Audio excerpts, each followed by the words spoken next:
ladies, gents, non-binaries of almost all ages, because there are some swearing words on this channel, I'm welcoming you guys to a game. The game is going to be talking about this client that tip baited me yesterday, and you lovelies get to figure out which one it was. So, I happen to record everything now that I'm a full-time content creator and a full-time gig worker, and I finally got tip baited for the first time. Now, it was to my surprise. It's never happened before. I will say the customer still implied a tip, but they reduced it, and it was not an expected outcome. Now, let's call this an awareness fun game video, because do I care about the money that's lost? No. Probably the customer needed it more than I did, but this is more of an awareness video. So let's get on with the show. Let's list out 5 different customers that I had. 2 of them are double stacked, so this is going to be a pretty easy scenario.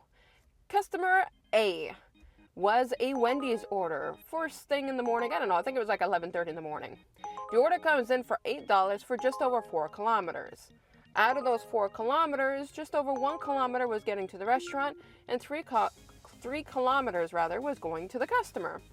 Now I get to the restaurant, maybe waited 2 minutes for the food, took the food and went, and it was a relatively easy drop-off. The customer lived in a house. It was a leave at the door. I had the food in the hot bag, took the picture, and I left. Nothing out of the ordinary. Customer B and C, a double-stacked order. St. Hubert order, aka St. Hubert, it's a chicken place. $20, a same location, 2 different drop-offs. $20 for 16 kilometers. Out of the 16 kilometers, 6 of them was towards the restaurant, and the 10 was towards the customer's location. The location, however, was one I've never done before. It was a drop-off over at the St. Hubert airport. So both customers are business drop-offs. 7 kilometers to the first customer, and I got there, we had some small chat. He was talking about how he lives on the West Island and it's really far for him to drive.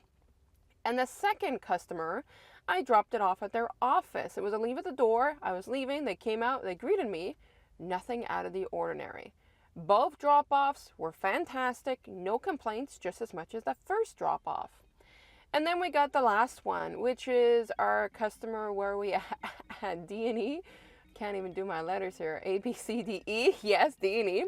So D&E clients, these last ones, also a double-stacked offer.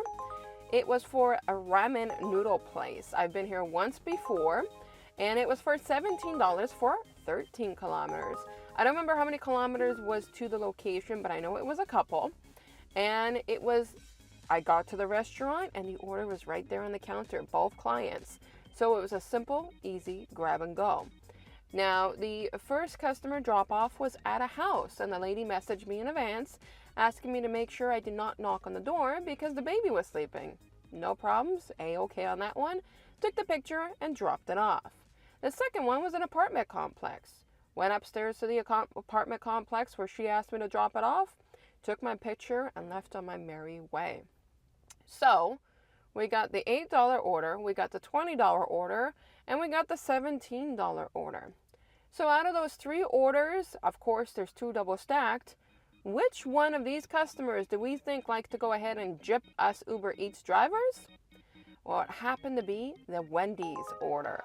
If you guessed the Wendy's order in advance, kudos to you. You win the gratitude of knowing that they are the ones that tip baited me.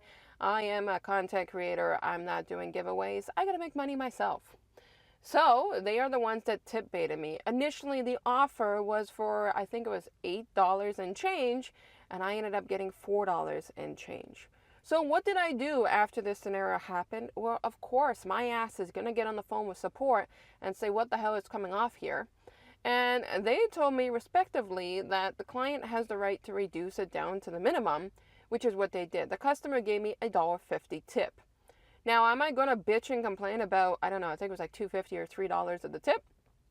Not directly, no.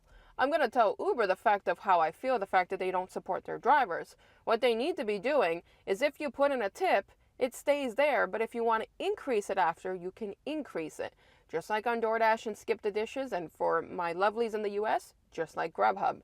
But instead, Uber likes to screw us drivers over by letting the customers be able to tip bait us. Now, this is 1 out of 285 Uber Eats orders, so I gotta say it's not too bad, but it's the liability part. I am going to your location. You're telling me I'm going to get this offer from you. And then you turn around and jip me, and yet I provided perfect service. I don't understand why. But I like to turn around and I like to think to myself, hey, maybe this person really needed their $2 or $3. But if so, stop ordering Wendy's because you shouldn't be. But I don't know. Comment below if you guys have had this scenario where they're reducing the tips. Reducing the tips is still tip baiting. And I said to Uber, I said, if they have no justification on the reason why they're doing this, they should not be doing this. Did I complain to a manager? No. Because it's kind of like I said when it comes to taking orders that are $6 or less. I don't really touch those orders. Why? Because they're not worth the time. And it's not worth the time to be transferred to a manager to get a hassle for $2.50 to $3. So because of that, I let it go and I just went on to do more orders. But it is definitely a pain in the ass knowing that customers are able to do this to us at any given time when they are doing an Uber Eats order with us. So this is my first tip baiting experience. And if you guessed that it was the client A, you are correct. First one in the morning ends up tip baiting me. Mais c'est la vie. If you've been tip baited before, I've been there now. The coincidence, though, about this one is my brother, the first time he ever got tip baited was from a Wendy's order. And it wasn't a far drive. This one was a Wendy's order, and it wasn't a far drive. I did tell Uber I never want to see that address again on my services.